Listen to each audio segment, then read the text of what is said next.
Assalamualaikum warahmatullahi wabarakatuh. Halo teman-teman penonton, subscriber yang terhormat, yang saya banggakan. Jumpa lagi dengan channel saya. Ini hari ke berapa ya? Hari ke-5 Idul Fitri ya.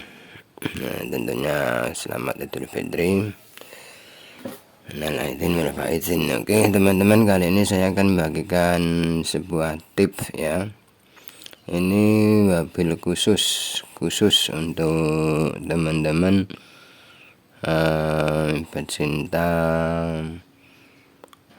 kreatif ekonomis dalam arti kata lain ya, rekan-rekan teknisi, rekan-rekan yang hobi kotak-katik komputer ya, nyervis baik untuk publik atau untuk pribadi. Ini saya bagikan tips ya, bagaimana menentukan, bagaimana teman-teman menentukan akan membeli sebuah motherboard ya, sebuah motherboard yang masih layak pakai, masih tidak masih bisa terupdate ya, dan tidak ketinggalan sistemnya gitu ya, tidak ketinggalan zaman sistemnya ya. Bagaimana menentukannya agar nantinya tidak kecewa, karena mau tidak mau teman-teman kita harus melihat pasar gitu kan, melihat ketersediaan suku cadang. Oke, jadi tipsnya teman-teman, apabila teman-teman ingin membeli motherboard, tentunya ya namanya tidak ketinggalan zaman, berarti ya gaming ya, motherboard gaming lah ya. Kalau motherboard biasa itu rasanya agak berat beli second, apalagi second rusak. Nah, ini khusus untuk second rusak.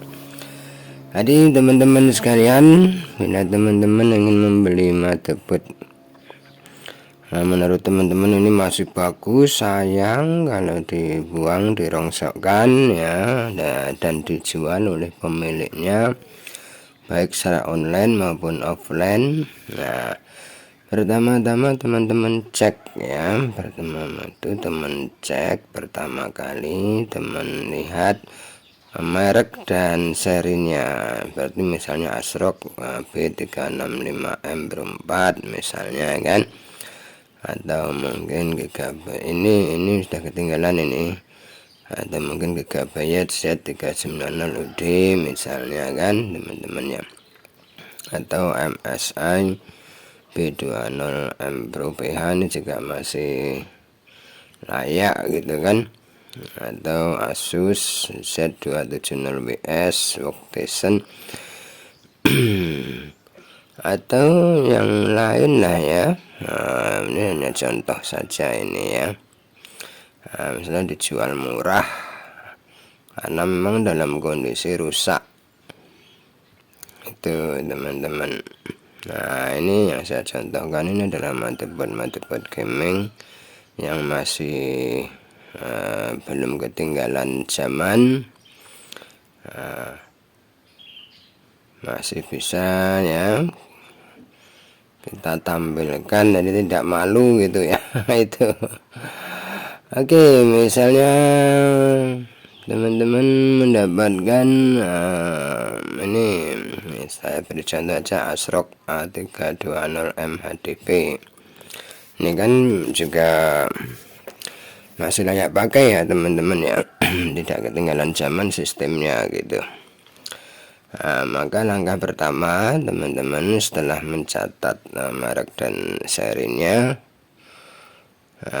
teman-teman catat ya, teman-teman catat beberapa hal yang biasanya itu sering rusak ya. Nah, ini saya beri contoh, misalnya yang mau dibeli itu ASRock A320 Jadi teman-teman catat, biasanya yang sering rusak itu pertama IC VRM atau PWM controller untuk tegangan ke CPU. Nah, catat teman-teman ya. Kalau ini pakai RT3667B, catat gitu ya. Nah, teman-teman bisa menggunakan notepad atau wordpad. Catat. Nah, di sini ini sudah saya catat di sini, misalnya ini kita hapus, kita copy paste ya kan.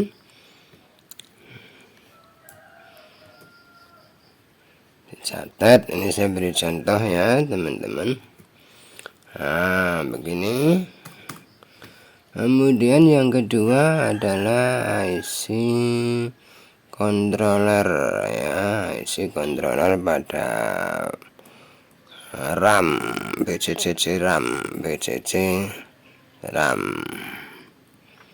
Nah, ini ada dua hal ya. Ada yang BTTDR-nya bergabung ya, ada yang tidak. Ini IC BCCM ya, penggerak BCCM atau controller BCCM. Nah, ini ada dua hal teman-teman, ingat-ingat. Ada yang BTTDR-nya itu bergabung, ada yang bisa. Ini saya beri contoh yang bisa. Nah, ini teman-teman catat. Nah, ini PWM controller, ini untuk RAM, ini dicatat. Ini yang sering rusak ya teman-teman.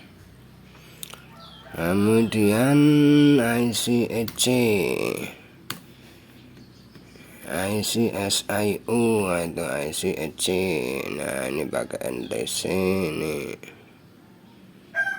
Nah, ini juga dicatat.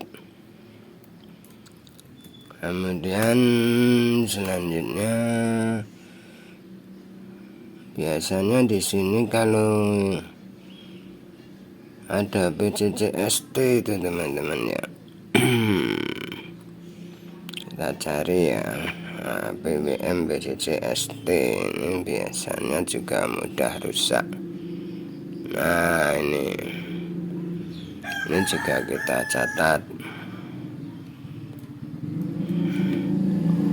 Nah, kalau sudah teman-teman catat, nah, di sana ada motor gerandong.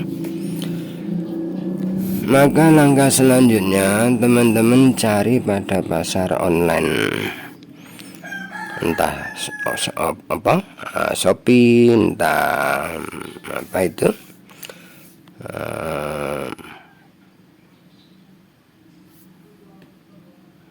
entah Bukalapak ya kan. Nah, teman-teman cek alat-alat ini ada apa tidak ketersediaannya di pasar online Indonesia. Itu teman-teman.